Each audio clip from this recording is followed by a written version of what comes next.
দেশে 2 মাস ধরে বন্ধ ড্রাইভিং লাইসেন্সের প্রিন্টিং কার্যক্রম। জরুরি ভিত্তিতে কিছু প্রিন্ট করা হলেও সেবা থেকে বঞ্চিত হচ্ছে সাধারণ মানুষ। প্রিন্টিংয়ের জন্য বেশ কিছুদিন ধরেই নতুন ঠিকাদার খুঁজছে বাংলাদেশ সড়ক পরিবহন কর্তৃপক্ষ। এতে ঝুলে আছে 7,24,000-এর বেশি ড্রাইভিং লাইসেন্স। প্রিন্টিং কার্যক্রম বন্ধ থাকায় সবচেয়ে বেশি বিপাকে পড়েছেন বিদেশগামী কর্মীরা। বিআরটিএর হয়ে এতদিন গ্রাহকদের ড্রাইভিং লাইসেন্স প্রিন্ট করে দিত ভারতীয় ঠিকাদার প্রতিষ্ঠান Madras Security printers private limited.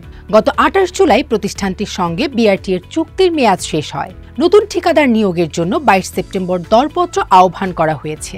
দরপত্র প্রক্রিয়া সম্পন্ন করে নতুন ঠিকাদার নিয়োগ দিতে কয়েক মাস লেগে যেতে পারে বলে জানিয়েছেন বিআরটিএর কর্মকর্তারা। আর নতুন ঠিকাদার না আসা পর্যন্ত ড্রাইভিং লাইসেন্সের সংকট দূর হবে না বলেও জানিয়েছেন তারা। এদিকে ড্রাইভিং লাইসেন্সের এ সংকটের জন্য বিআরটিএর কর্মকর্তাদের অদূরদর্শিতাকে দায়ী করেছেন ভুক্তভোগীরা। তারা বলছেন, পুরনো ঠিকাদারদের চুক্তির মেয়াদ শেষ হওয়ার আগেই নতুন করে ঠিকাদার নিয়োগের জন্য দরপত্র প্রক্রিয়া শুরু করা উচিত ছিল। কাজের জন্য আগামী সপ্তাহে মধ্যপ্রাচ্যের একটি দেশে যাওয়ার কথা রয়েছে ঢাকার আদাবরের বাসিন্দা আকবর হোসেনের। সময় মতো প্রিন্টিং করা লাইসেন্স না পেলে বিদেশে কাজের সে সুযোগ হারানোর আশঙ্কা জানিয়েছেন তিনি।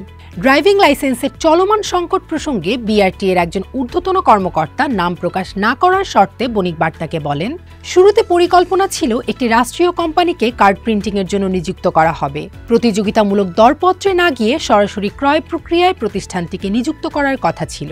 তবে বিআরটিএ কর্তৃপক্ষ শেষ মুহূর্তে এ পরিকল্পনা বাতিল করে দরপত্র আহ্বানের সিদ্ধান্ত নেয়ায় বর্তমান পরিস্থিতির সৃষ্টি হয়েছে। জাল, অবৈধ ও ভুয়া লাইসেন্স ঠেকাতে 2011 সালে BRTA smart card driving licence চালু করে। এ পর্যন্ত Tiger IT, Bangladesh Machine Tools Factory ও ভারতের Madras Security Printers card print করেছে।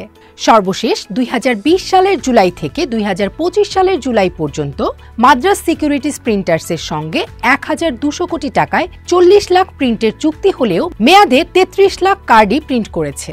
বিআরটিএ সূত্রে জানা গেছে, নতুন ঠিকাদার নিয়োগের জন্য যে দরপত্র আহ্বান করা হয়েছে তাতে দরপত্র জমা দেওয়ার শেষ তারিখ উল্লেখ করা হয়েছে 13 অক্টোবর।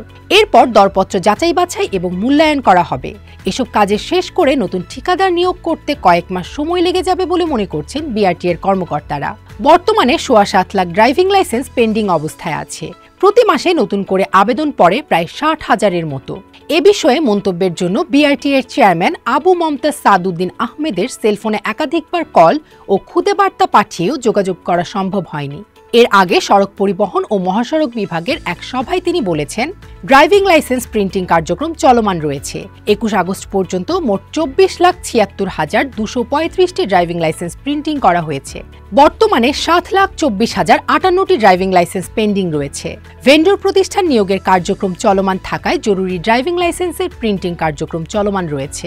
নিয়মিতভাবে ই ড্রাইভিং লাইসেন্স প্রদান করা হচ্ছে।